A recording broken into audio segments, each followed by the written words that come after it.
You're listening to an Airwave Media Podcast.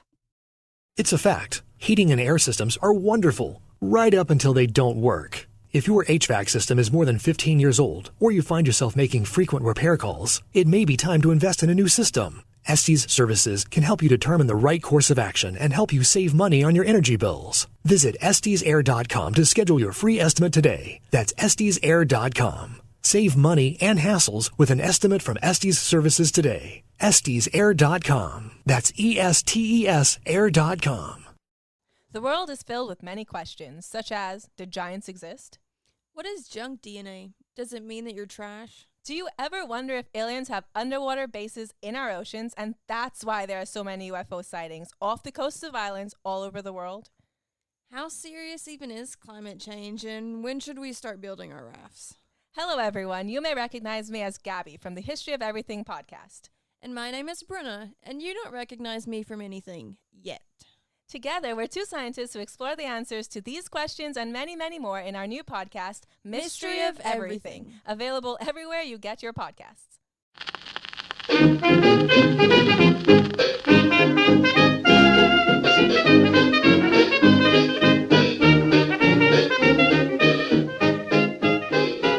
Hello, delicious friends, and welcome to Who Did What Now, the history podcast that's not your history class, with me, your host, Katie Charlwood, history harlot and reader of books. It has been an interesting couple of days. I had a video of mine go a wee bit viral on Instagram. It's got like 1.4 million views last time I looked, and it's about Pavlov's dogs. Because it's October, it's spooky month, and so I decided to just go full-on horrible history, like the bad stuff. And so people have been warned, I'm doing it this month. Same thing with the episodes this month on the podcast. They're all terrible.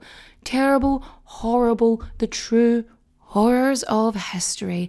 And that is where we are at today. So if you have a decent sense of morality, empathy, and you don't have a strong stomach, you might want to sit this one out, because this is going to be discussing the abuse and mistreatment of intellectually disabled children and adults. So if you think that's going to be a bit much for you, just skip this episode. Or if you want to give me the interaction, just mute it and let it play. If whatever works for you, your mental well-being and sanity and safety, they're important. So if you need to skip this, you have absolutely my blessing. Don't worry about it. Now, I wasn't expecting the video to do as well as it's doing, because I've spoken about this stuff before. Anybody who's listened to me or watched me for a long time, you'll know that my background is, the social sciences. History, sociology, social geography, and psychology, right? That's my main sort of forte. And so, ethics and misinformation, especially within the scientific community, I find very interesting.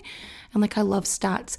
I'm bad at regular maths, but see, you put me in front of analytics and statistics, I am all up in that for some reason. I don't know why. But I've discussed sort of, propaganda and misinformation in history, because that's my jam, And so I discuss these sort of unethical experiments, and especially the way that they are misrepresented and or sanitized, so that, they're giving out really PG-13 information without showing, just how dark and terrible it really was, which, is my jam and my butter. Which brings me to my next point. Somebody had commented, oh, you're pronouncing the T in Katie. Is this because I used to accidentally call you Katie, with a D? Or are other people mocking you as well? And I am looking at this comment, looking at the profile. I even go in and look at it, and I'm like, I have no idea who you are. Anyway, how do we think about how I pronounce the letter T? And now that I've said this, you probably won't be able to unhear it. But depending on what I'm saying, I will pronounce the T as a very enunciated T, t, that sort of symbol sound, t. Or I'll pronounce it like a D, or I won't pronounce it at all, and I'll do a glottal stop. glottal. Like, sometimes my wee girl will just come up to me and be like, a bottle of water. Now, I have a theory as to why I do this. Like, why me specifically. Well, one, my dad's a Cockney, so yeah, I had that accent growing up. I live in rural Donegal where we speak Hiberno English, right? And then you have my gran, my mum's mum, who I lived with a lot growing up. Like, she was Scottish and she was really into manners. So she would basically do her own version of like elocution and table manners, and she did that thing where you walk with a book on your head. She liked to make me walk with great expectations, which I think was what she expected of me, but I really fucking hate Charles Dickens as a person, so it's somehow very, very funny in this scenario. But yeah, that's why that is. And I know what you're thinking. You're thinking, Katie, quit your jibber jabber and fact me. In fact, you I will, but first, we've got to get our source on. Our sources are The Willowbrook Wars by Sheila and David Rothman, Beyond the Willowbrook Wars, The Courts and Institutional Reform by Joel B. Grossman, Beatings, Burns and Betrayal, The Willowbrook Scandal's Legacy by Benjamin Weiser, The Occasional Human Sacrifice by Carl Elliott, Willowbrook, The Last Great Disgrace by Geraldo Rivera, Vaccinated, One Man's Quest to Defeat the World's Deadliest Diseases by Paul Offit, and The Horrors of Willowbrook State School by Kristen Dalton. Are you sitting comfortably? Good. Then let's begin. There are few things as terrible and terrifying as state-sanctioned systematic abuse under the guise of help and care, all for the betterment of society. Residential schools, the Magdalen laundries, homes for wayward youths, bedlam, so on and so forth. But today I'm going to be telling you all about the disturbing history of Willowbrook State School. Built on 380 acres in the heart of Staten Island, New York, Willowbrook State School was a state-run institution, and it was originally conceived as a care facility where there would be support and education and proper care for children with intellectual disabilities. Its purpose was to provide assistance and support to children with additional needs who otherwise would not have access to this. Instead, it was a warehouse for children and adults with intellectual disabilities. Committed to the institution, they would suffer neglect, abuse, and even inhumane, unethical experimentation.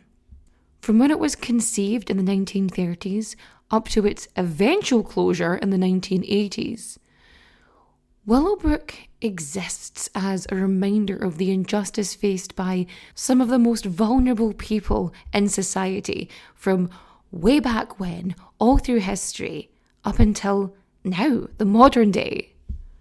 And the suffering of the residents of Willowbrook State School was largely ignored, avoided, or hidden from the general public. That was up until an expose by investigative journalist Geraldo Rivera that lifted the lid on exactly what was happening inside the state-run institution. An expose that would go on to have a massive impact on disability rights and advocacy, and even basic human rights. But even after the lid was lifted on this, it would be several years before the school would eventually be shut down. And now that you know how it ends, I'm going to take you back to the beginning. So back in the day, there wasn't really a great level of understanding when it came to disabilities, either physical or intellectual. There wasn't a huge lot of knowledge on that. Generally, if someone had any sort of intellectual disability or learning difficulty, or they would have epilepsy or a physical abnormality, many times they would be shipped off to an institution, sometimes an asylum, sometimes a special hospital, and so on. And we have to consider as well that this is a period of time where eugenics is massive. Like, it is making waves all through Europe. I'm sure you can guess where. Well, not just the bad place, not just the Nazis. It's not just the Nazis. You know, there's all this concept of purity and race and all this stuff. It's in the US, it's in Europe. You've got Winston Churchill, who's like super into eugenics, but we'll discuss him another time because I don't have time for that today. So compared to all this, Willowbrook is just like a fairy tale almost. And you know, I'm going to have to apologise for some of the language I'm going to use in this. I'm not going to say the really bad stuff because I'm just not going to do it because I don't believe in it. Because the R word shows up in here and I don't respect that. I will not use that word. I refuse. I refuse to use such a derogatory term. It's not happening. But I will have to use others, which I feel are not as bad because they're mainly more of a historical reference as opposed to a modern slur.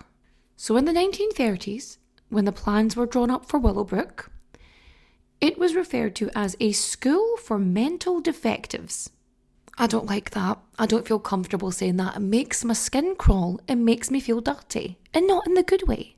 Now, remember what I said about a lack of understanding about people with disabilities? Yeah, okay, good.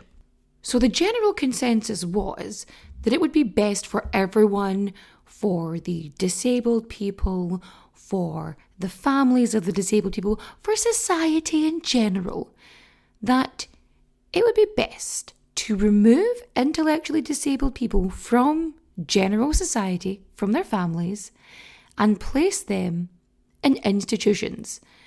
The idea was that institutions could provide 24/7 care, specialised care for people with intellectual disabilities, support that the families could not provide. And this was just pumped out constantly. It was very much a societal norm because this was being pumped out by like every level of society. The government was saying it. You have politicians spouting it. You have doctors telling you this. Your doctor is telling you that your child would be better off in one of these places. And then if they're saying it and all these officials are saying it, all these high-ranking members of society are pushing the same narrative, then other members, your neighbours, your friends, they're all going to be churning out the same stuff. And so parents genuinely believed that their children would have a much better life in an institution than they would in their care. And everybody thinks this is a great plan and they're like, let's just start building this special school. Absolutely, let's do this. And so the plans are drawn up in 1938 and they start construction. So we're talking a year before the start of the Second World War. And the building is finally completed, all up to code, by 1942. Instead of starting its life as a school, the building was repurposed as an army hospital, and it was renamed the Halloran General Hospital after the late Colonel Paul Stacey Halloran. When the Second World War ends, they're trying to figure out what to do with the building, and they go back and forth a wee bit, and they are considering giving it to the Veterans Administration, which is this branch of the US federal government which exists solely to provide lifelong health care for military veterans. Eligible military veterans. Eventually this idea is kiboshed and they decide to go with their original plan and turn it back into a state school. And in October 1947, the New York State Department of Mental Hygiene, yes, that is a real thing, finally, officially opens Willowbrook's doors and starts taking in residents. And people were champing at the bit to get their kids in here. Now, this wasn't like the first institution of its kind in the US, let alone anywhere else. They were like all over the shop. They were all over Europe. There were some in the US. But the ones that were there already were quite small. There was nothing that had this capacity. So this was supposed to, I think, have 4,000 children. Like that was the capacity of residents, like initially, which was huge. Like nowhere else had this. And as I said earlier, it was accepted and expected and demanded even in certain parts that parents of intellectually disabled children should send them to these institutions. And we really need to take into consideration that this is a period of time where these people would have suffered through things like the Great Depression and the Second World War, and the information and education that they had was what was being provided to them. There wasn't even a remotely accessible level of information or education that we have today, even though today we still have barriers to education. Back in the 1930s, 1940s, so much worse. Just so much worse. And so these people believed that this was the best option for them, that children would get the best care possible, more than they could possibly provide. And a lot of doctors at the time, a lot of medical professionals believed that this was the right thing to do, that this was where people were supposed to be sending their children, to give them a better life, to provide them with the extra attention and support and give them the right therapies that they need in order for them to be better.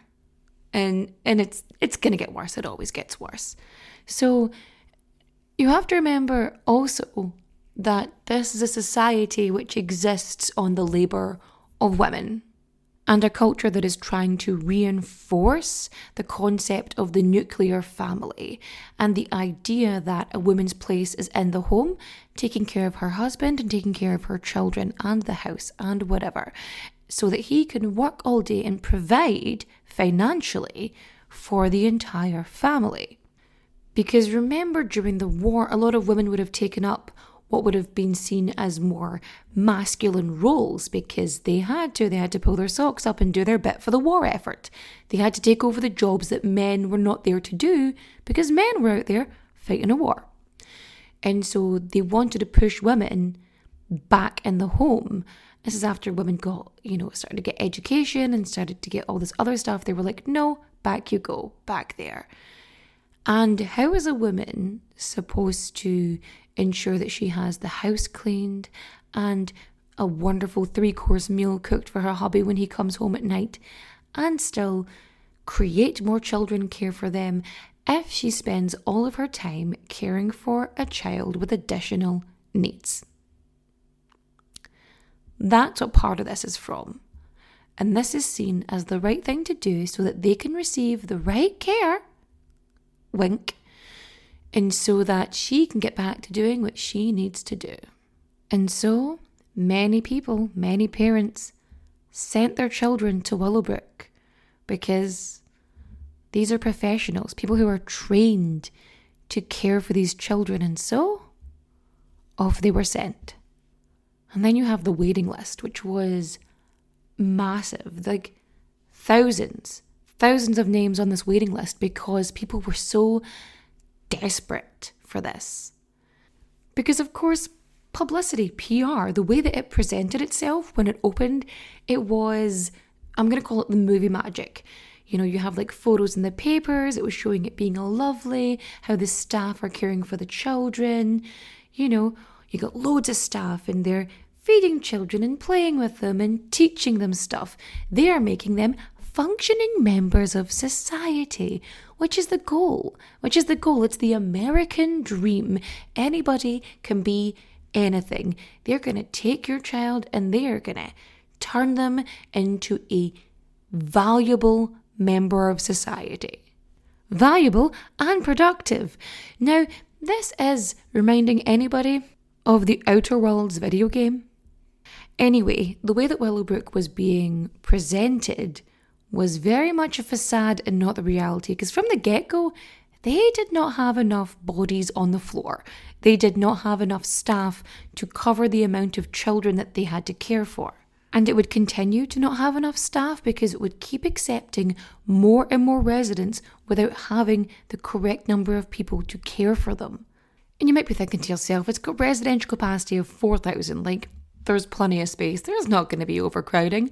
You would be wrong, because they just keep taking kids. They just keep accepting more. In 1953, they've got 3,000 residents, which is like fine. That's good. That's under capacity, fine. They have 1,000 more by 1955, just 2 years later, which is maximum 4,000 beds, done. And in a short while, there were over 6,000 residents. And the place simply did not have the staff to keep up with this. I don't even want to say growth, because they're just accepting people in. And the Department of Mental Hygiene, well, it's not providing enough funding to cover the staff that it needs. You know, it is cutting the budget down and down, whittling it away. And at one point, there was like one attendant, like one member of staff for every 50 children.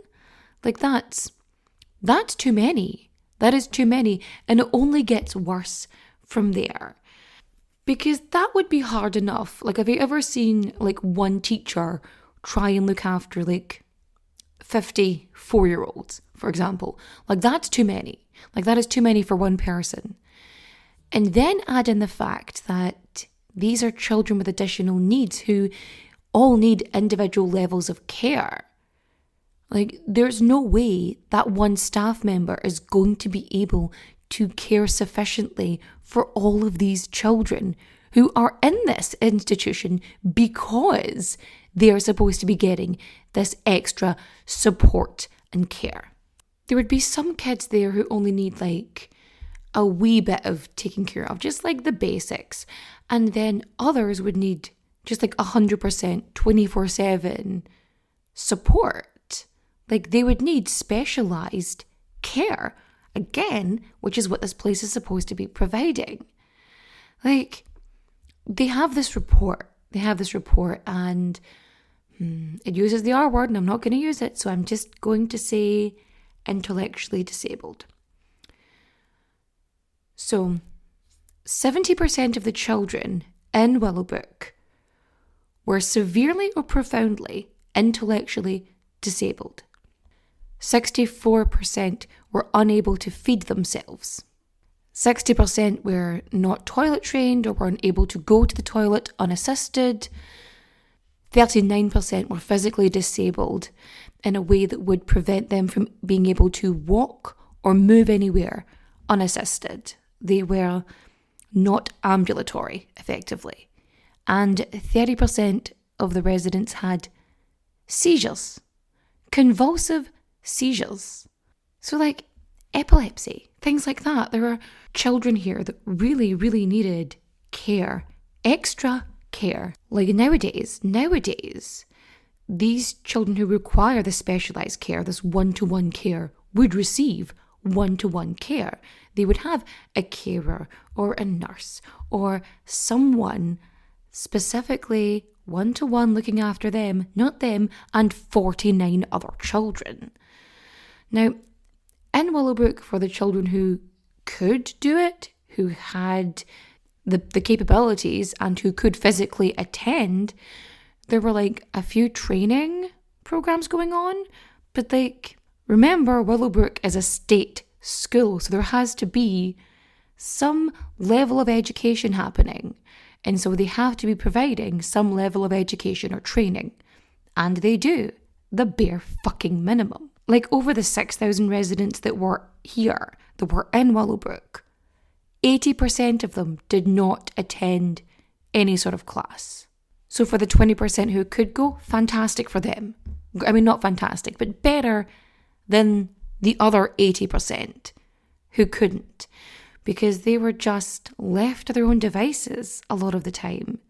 There wasn't anything for them. There was nothing to stimulate them. They weren't getting physical therapy. They weren't doing activities.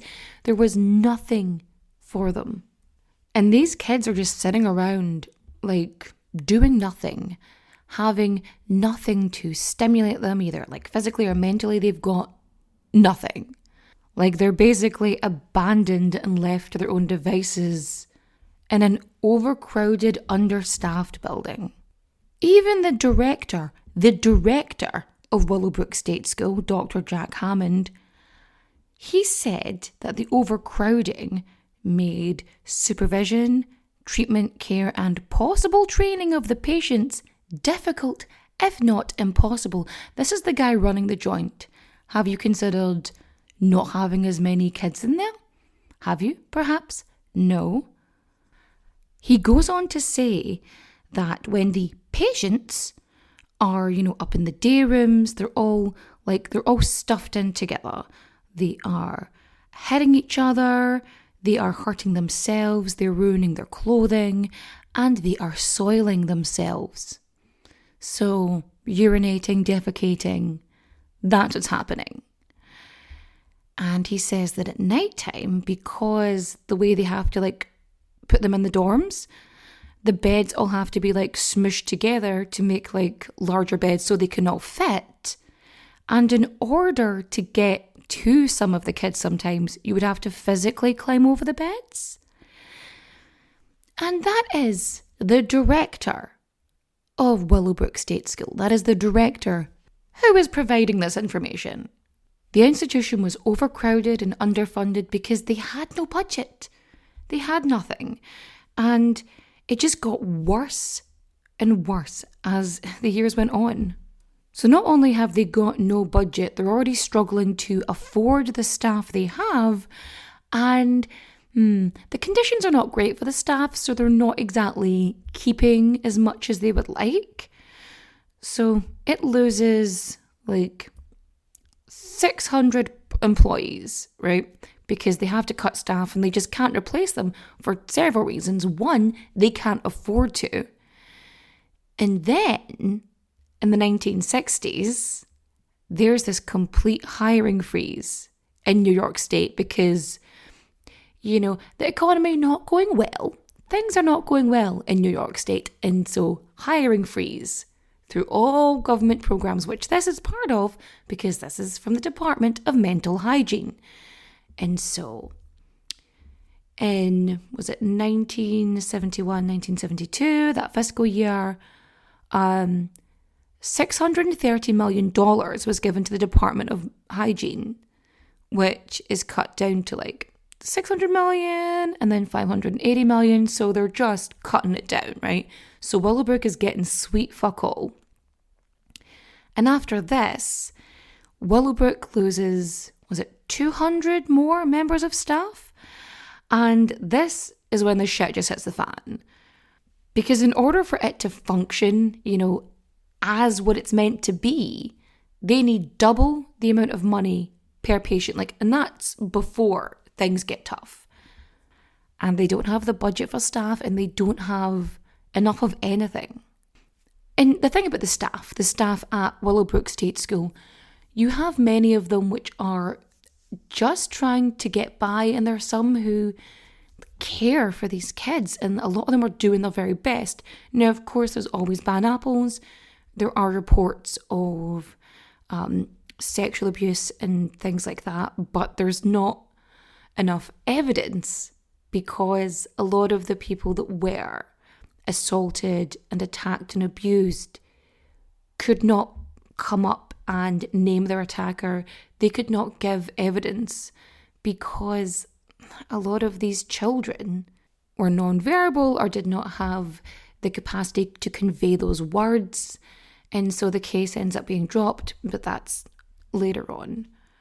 But a lot of the staff, they're just doing their best. But when you've got one staff member for 50 children, and some of these children cannot physically feed themselves, if you're spoon feeding 50 children, that's going to take you so much time. You're not going to be able to get through 50 children and have a meal still be warm. You'd be lucky if it was tepid.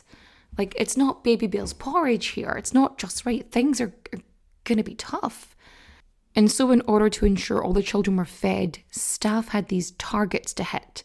And they were supposed to feed each child between 2 and 3 minutes, each time. So you can just imagine it. You've got a child with additional needs and you are force feeding them. And these are kids of all ages.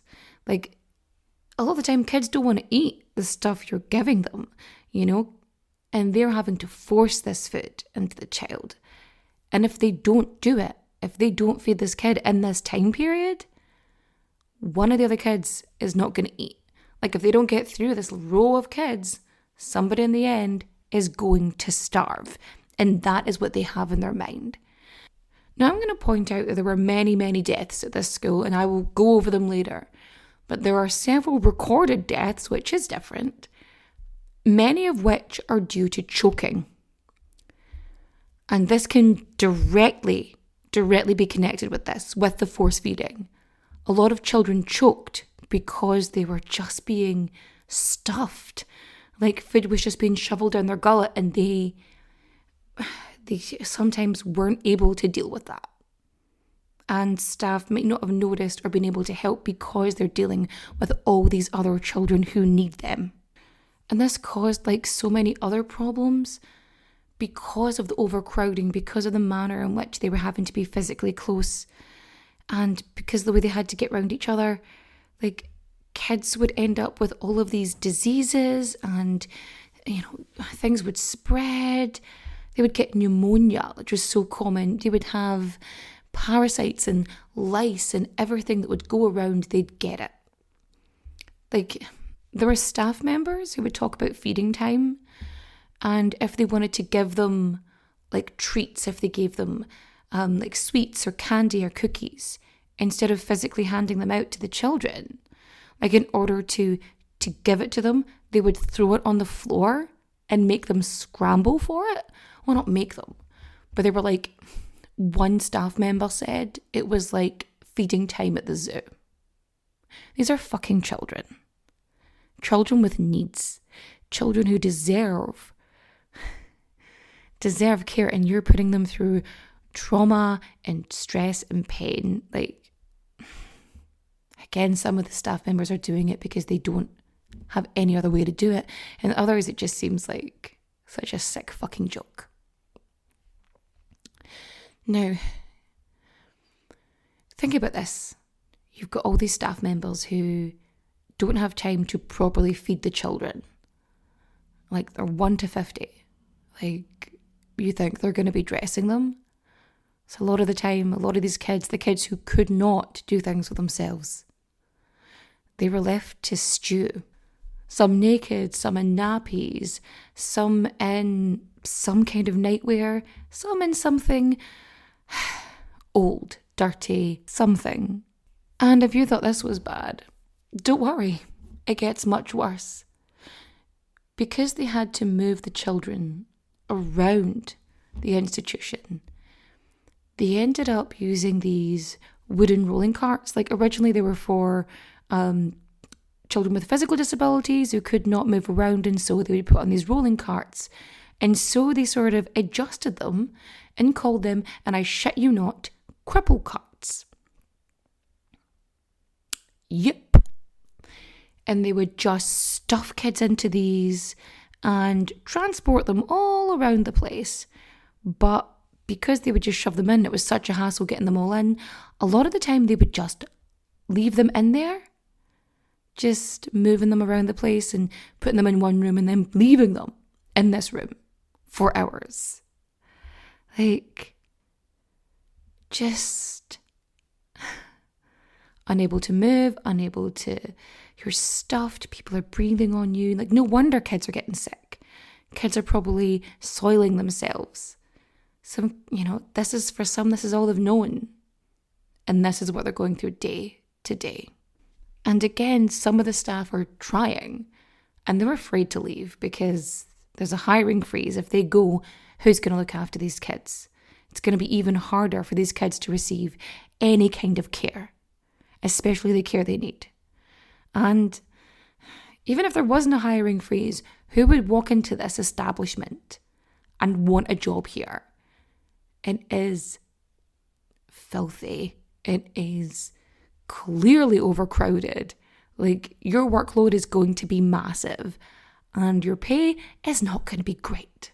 And many staff members, they tried to get word out there. They tried to get help. They tried to, raise awareness, but,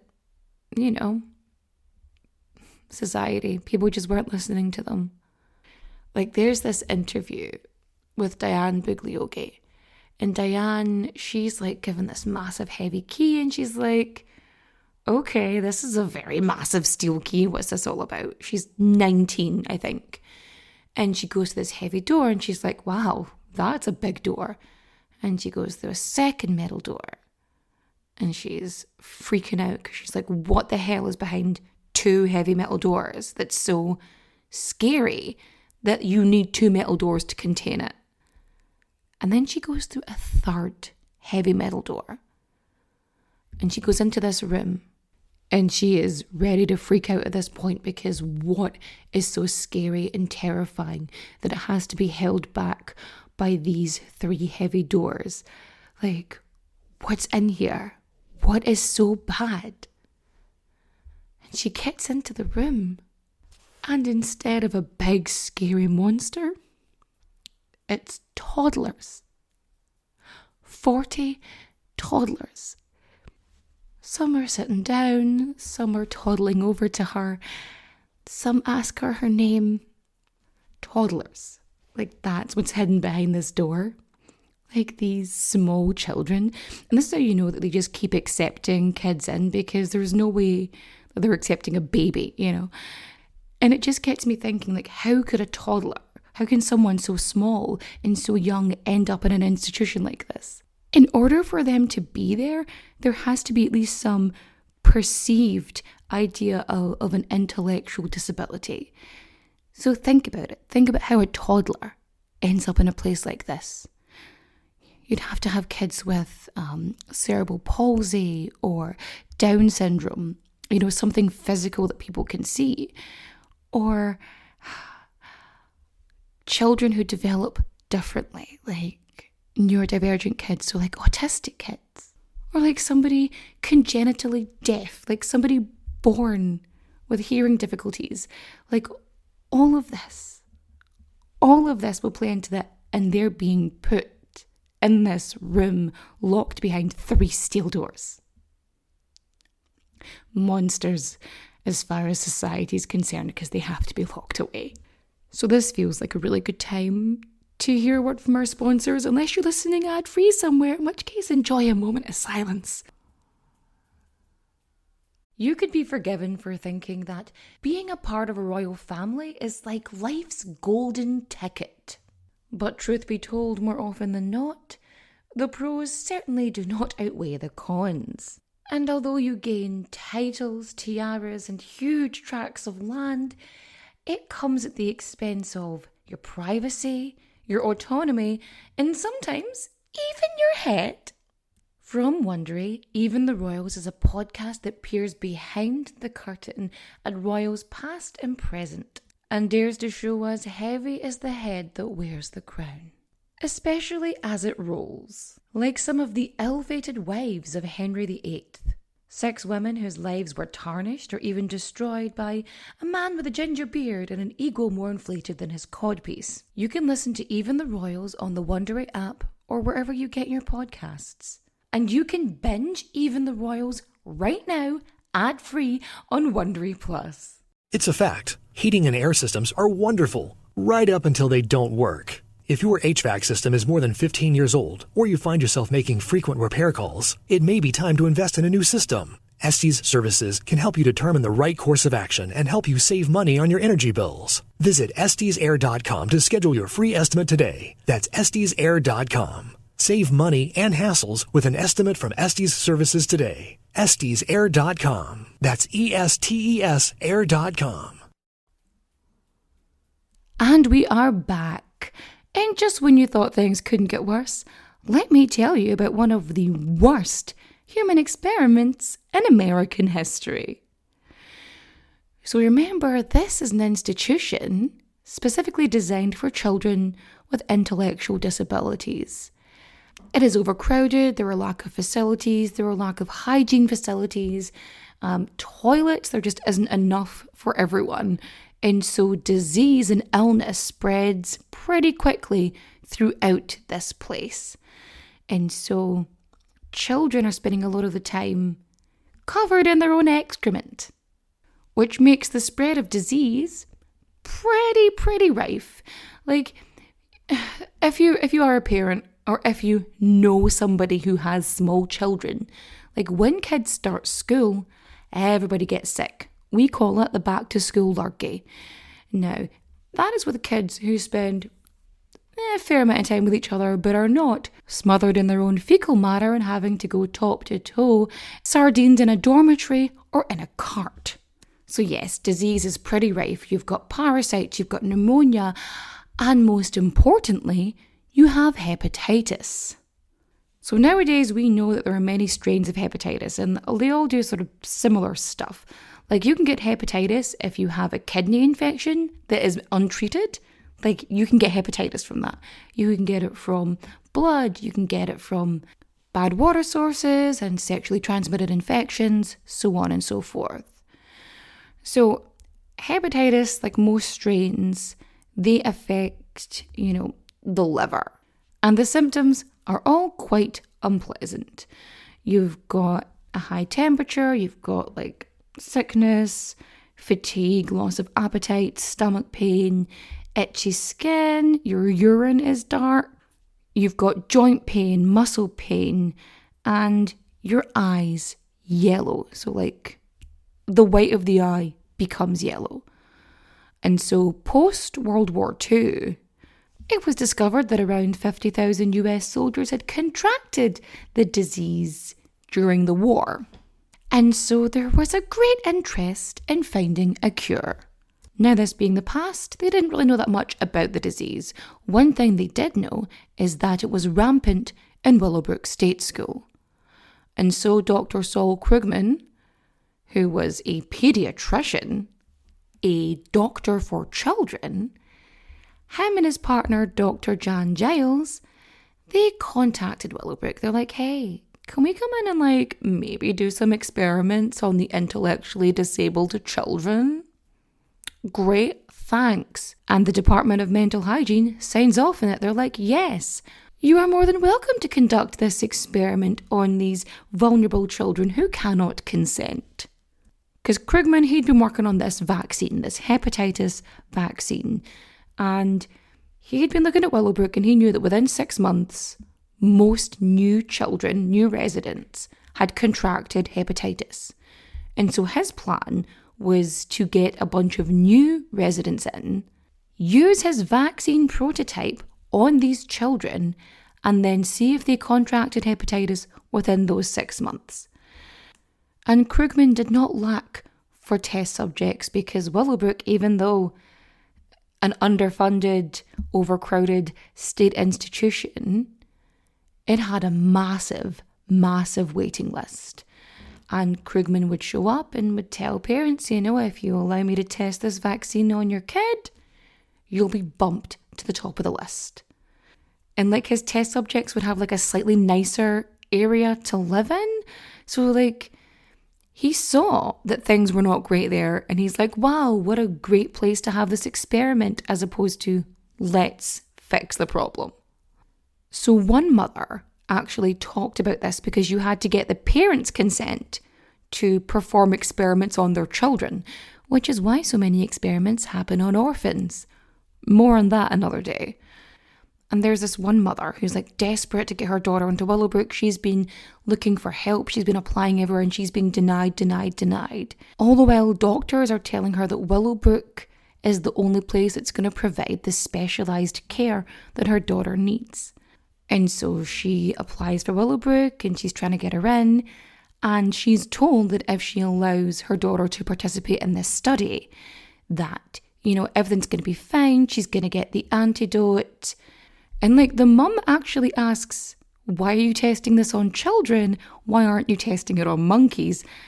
And she's told that it was too expensive to test on monkeys.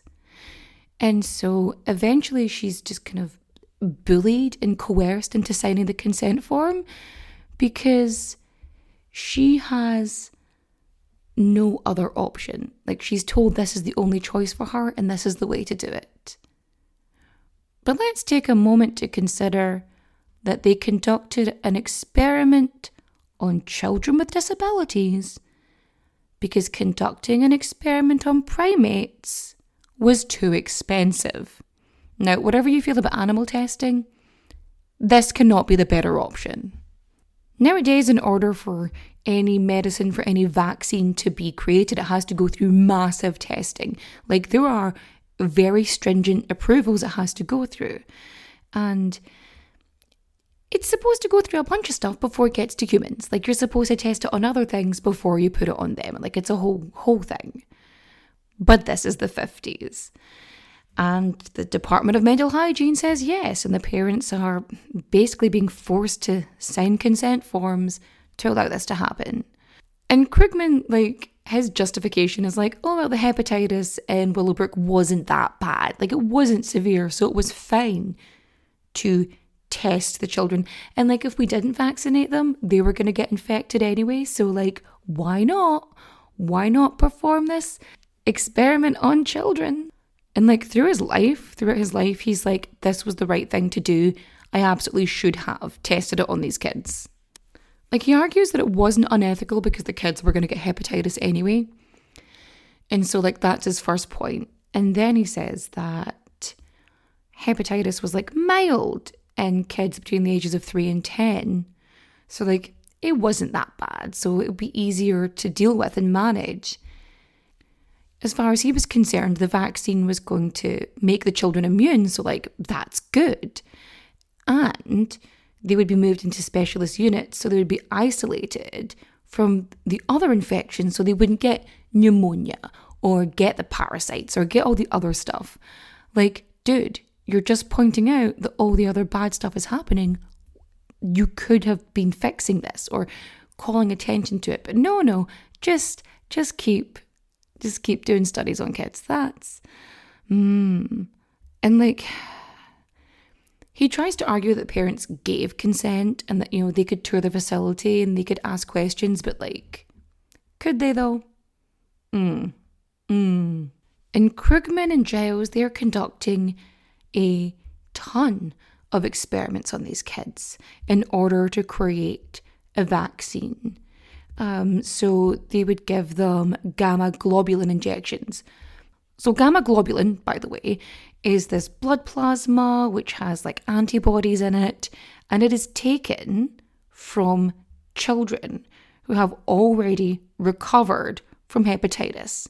And so they would take this and they would inject it into children who had not yet been infected with hepatitis. The idea would be that it would induce immunity, right?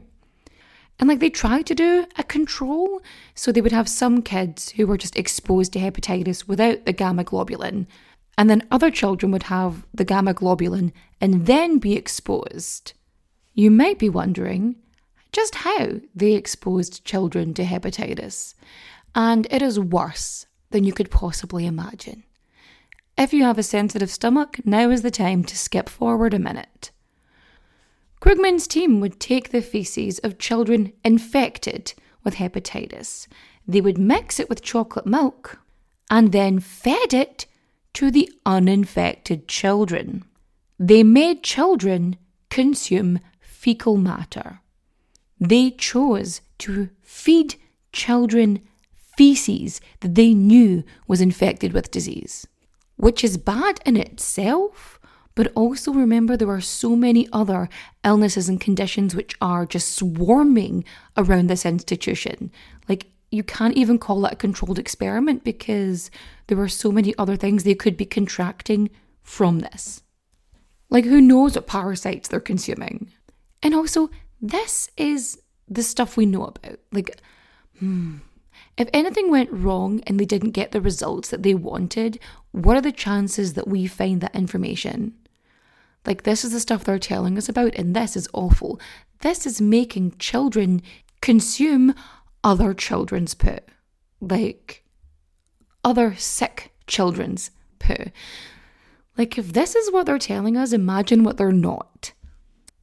Like, this whole experiment seems cruel, like, beyond even regular cruelty. Like, it feels unnecessarily cruel because they would get these children and they would infect them with disease. They would allow them to recover from the disease, and then they would reinfect them.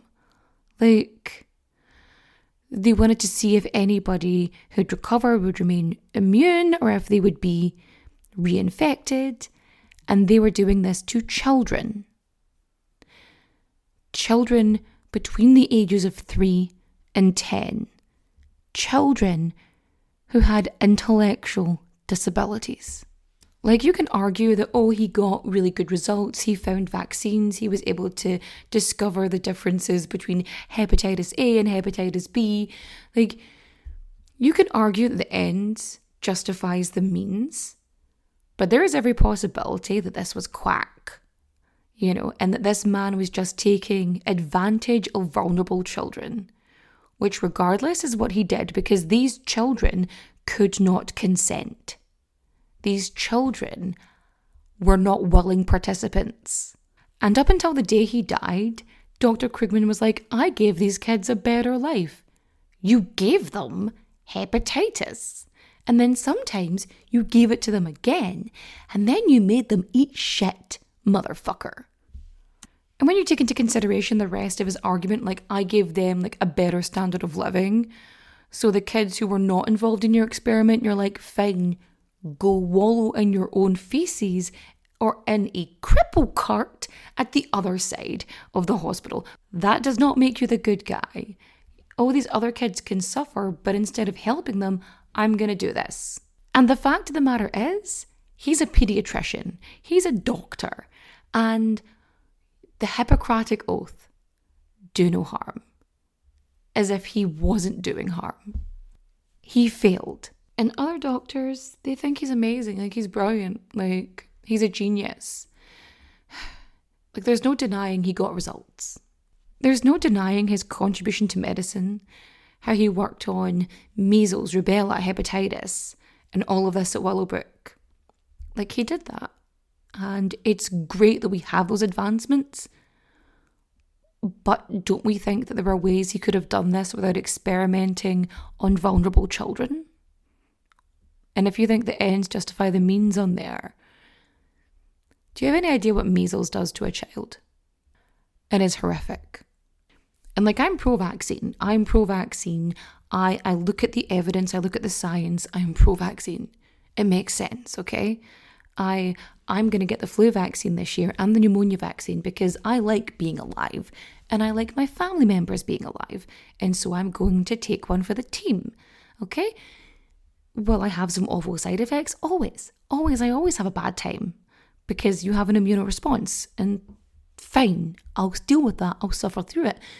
But I am an adult who can give informed consent. I am. So I will do it. And like, my kids have the MMR. My kids have had every vaccine going because I like my children to stay alive. I really enjoy the fact that I don't have to worry about polio. Like, polio should not be back. Like, that's too much. But inoculating children with a disease which you know might actually kill them instead of helping them because it's a prototype, that's unethical and can't be justified. Now, the hepatitis experiment was not the only one to happen at Willowbrook. They were testing out different drugs, they were testing genetic diseases, they were testing out like rubella and measles and endocrinological diseases. I cannot say that word properly. They were checking out electroshock treatment on intellectually disabled children. And like, the place is so awful that when Bobby Kennedy, Senator Robert F. Kennedy, visits Willowbrook in 1965, he is shocked.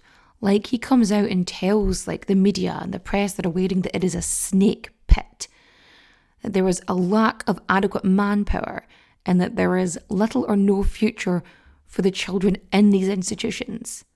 And like, he makes a point that it's not the people who work there, it's not the staff's fault, it's the people who run the institution. It's their fault for not providing an appropriate level of care to these children. And he comes out and he makes like a big statement about it, but nothing happens. Like, it just kind of blows over. And it's like an ostrich with its head in the sand. Like, it's like that. I don't think ostriches actually do that. But anyway, it's like that idea of burying your head in the sand. Like, see no evil, hear no evil. I didn't see it. It didn't happen, you know. And some parents, when they had given their children to the institution, for some, they were washing their hands of their kids. Like, this was the best place for them, and they weren't looking at it. They were like, no, this is the best thing. This is the right thing to do. Others were, you know, relieved to be free of quote unquote burden. Fucking hate that. And some parents who, even though they were hoping this was the best place for their children, they were angry. They were saying, fuck this for a game of soldiers. And they decide that they want change. And so they're trying to make change happen in these institutions. And they're trying to get stuff done, but there isn't any money. Like, without funding, you can't do anything. And in 1971, Jane Curtin, she's this reporter, she goes in with this journalist, Eric Aerts, and they go in together and they sort of look around, they take photos, they investigate, and they publish a number of articles about what's happening in Willowbrook. And they are putting like physical evidence out there for the general public. And so they'd gone in and they were let in by two doctors at Willowbrook, Michael Wilkins and Bill Bronston. Like, they'd been trying to get like stuff going on. They were working in Building 6 with children who really needed the most care in conditions that weren't fit for human habitation. And they knew it was tough, they knew it was bad, and they didn't want to leave because if they left, who would care for these kids? Like, if somebody did come in, it could be worse for them. And so they wanted to try and make as much noise and bring as much attention to these kids as possible. And so they contact Jane and they let her and Eric like into the building and like, come on, have a look. And they think, great, this is going to be the big thing. They publish the articles and they think this is going to make a change. Spoiler alert, it does not. Because people didn't want to believe it. They didn't want to believe that this was happening. It's cognitive dissonance, right? They were digging their heels in the sand regardless how much evidence is presented to them. Because to people out with Willowbrook, like, this was a wonderful place. It was providing, you know, help and hope and support to, you know, parents and the disabled children and all that jazz. Nothing bad could be happening there at all. And obviously, Jane and Eric, they were just branded as sort of extremists, like goddamn hippies out here causing commotions. But you know who did believe them? Parents. Parents of these kids who very much cared for them, who would try and go visit, and they were told, you know, you can visit, but like, you can't ask any questions about how everything's going, how they live. Like, you weren't allowed to go visit the dorms or any of the sort of the day areas or any of the places that the children were actually living in. They weren't allowed to see. And so they didn't get to see that. Like, it was kind of hidden, you know, it was deliberately hidden from them. Now, you can hide a lot of things. You can wash the kids' faces and put on a fresh change of clothes, but what you cannot get rid of is an entire building that has been wallowing in its filth for 30 years. Like, you can't hide that. And so when you arrive in this place, you are going to be hit with a smell. Now, these parents, they started to organise and unionize and get into groups because this was the only way they were going to combat what was happening. This was the only way they were going to get change. So Dr. Jack Hammond, who was, again, we mentioned earlier, the director of Willowbrook. So he hears about this and he bans staff from like communicating with parents. He's like, you're not allowed to do it. You're not allowed to go to these meetings. Like, he was invited by the parents to come and like explain himself and do a public, you know, speech, whatever. He refuses, obviously, because he's already told his staff, like, do not communicate with these people. If you do, you're going to be fired. Now, Michael and Bill, the doctors from before who let in the fucking journalists, they're like, nah, we're still going to do it. Again, fuck this for a game of soldiers. And anyway, they get fired, which is bad, obviously, because they're, some of the few people actually trying to care for these kids.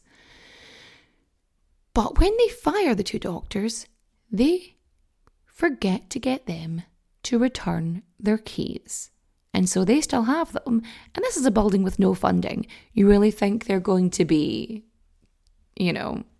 replacing the locks? The locks cost money. They're not going to do that.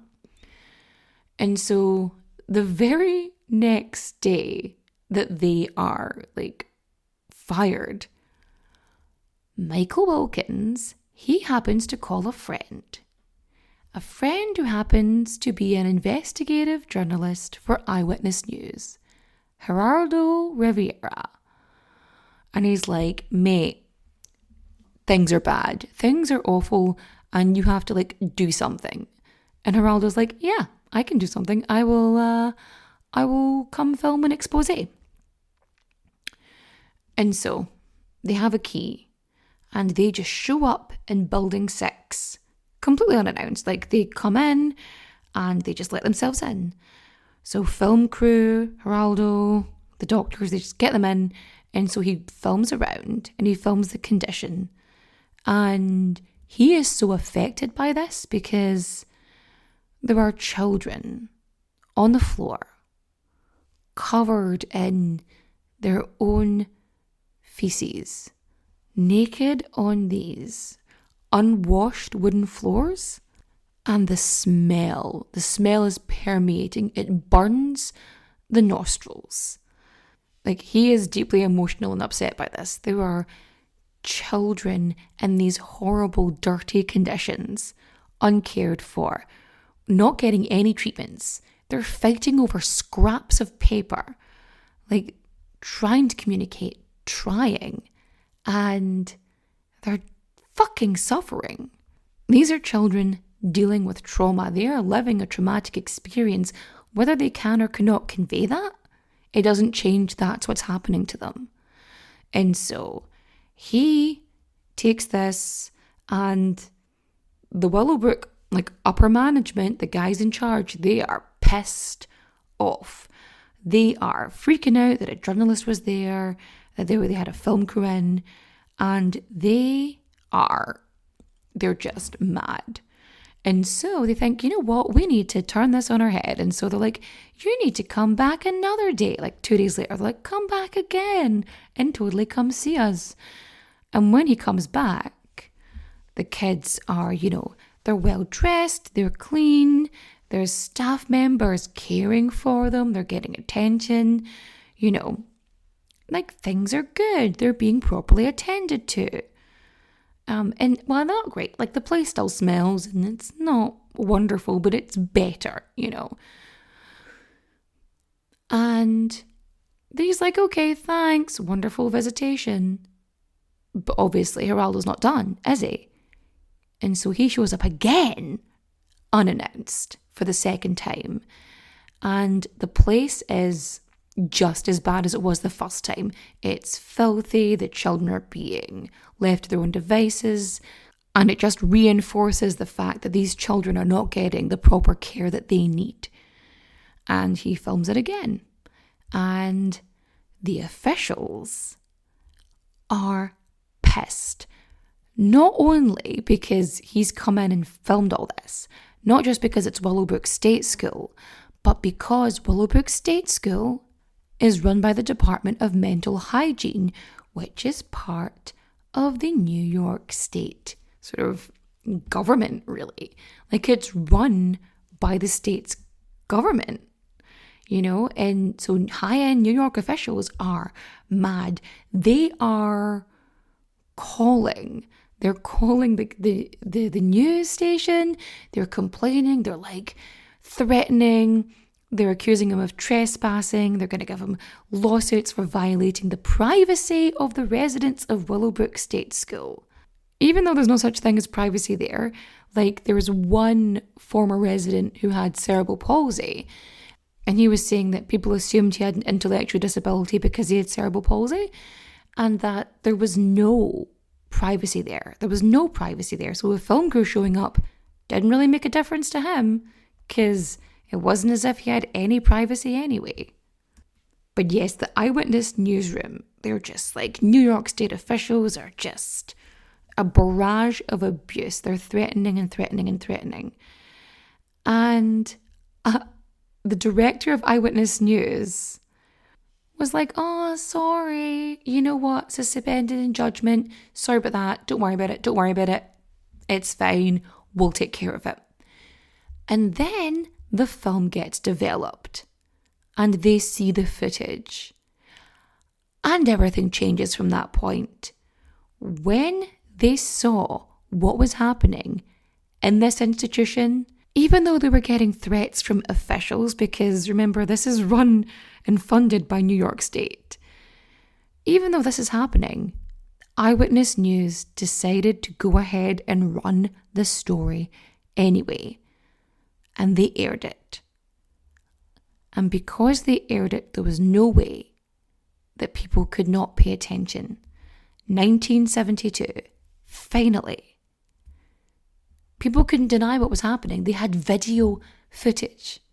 And Gerardo, this investigative journalist, his reaction to this, like, he's clearly affected by it. And this culminates and it really sort of starts a demand for change. Because it finally became apparent to people that even though this was supposed to be a state school, it was supposed to be a specialised care facility. What it was a prison for intellectually and physically disabled children and adults. And at this point, funding wasn't the answer. Like, not enough money was going to change this, was going to turn this around.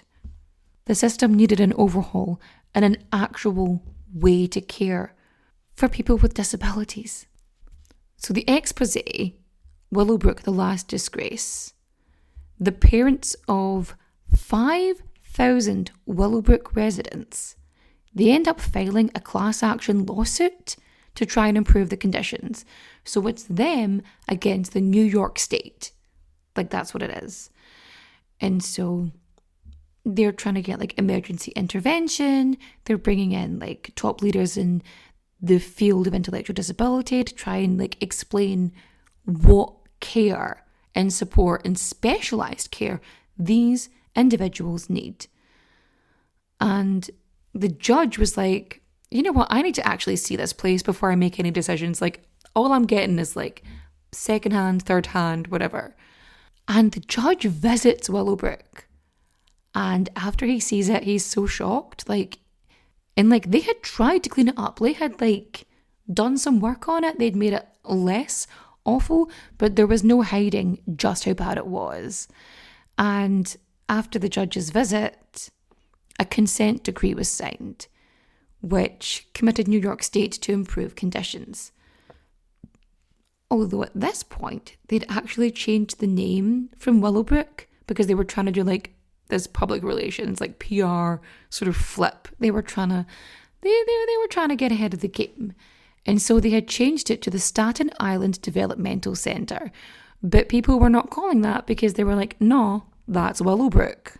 As a result of this, like these laws are enacted in 1975, which then leads to the Civil Rights of Institutionalized Persons Act of 1980. And basically, this protects the rights of people in facilities with disabilities. And like, this is the very first law of its kind there.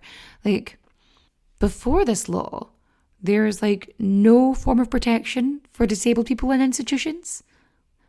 And now there is, 1975. I mean, will the law be broken? Yes, but it's there. It's a line in the sand. And like, the place is still running. Willowbrook keeps running. So 1972, there's an expose. This law comes in 75 and then 1980. And in 1983, finally, the state of New York announces that they have plans to close Willowbrook. Plans. However, it doesn't close down until September 1987. because this is an institution. It's full of children and adults with physical and learning disabilities, because for like kids who had things like cerebral palsy or epilepsy, they're like, we'll put them in here, even though the type of care they need is different to the type of care a child with intellectual disabilities would need. But yes, the residents would need somewhere else to go. They needed a new placement. And so by 1986, there was only 250 people left. Only 250 out of over 6,000. And then the very last kids, they left in September 87. And so after 50 years, finally, Willowbrook was done. But the effects and trauma this school had on children, like they're adults now, if they're still alive, and they suffered. And if they're still alive, they're probably still dealing with the trauma of this. And just when you thought it couldn't get worse, Willowbrook, between 1950 and 1980, 12,000 residents died in 30 years. 12,000.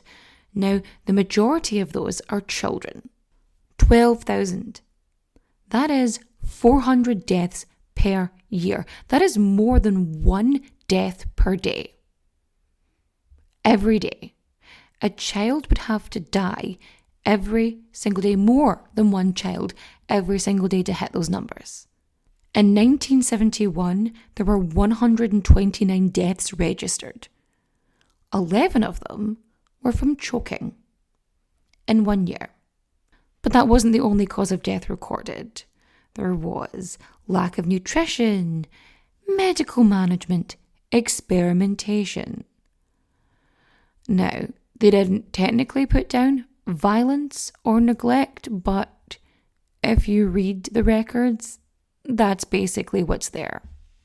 Along with disease, pneumonia, parasites, measles, mumps, rubella, hepatitis, consuming fecal matter. Thousands of children lost their lives. Thousands of children suffered trauma and abuse and neglect.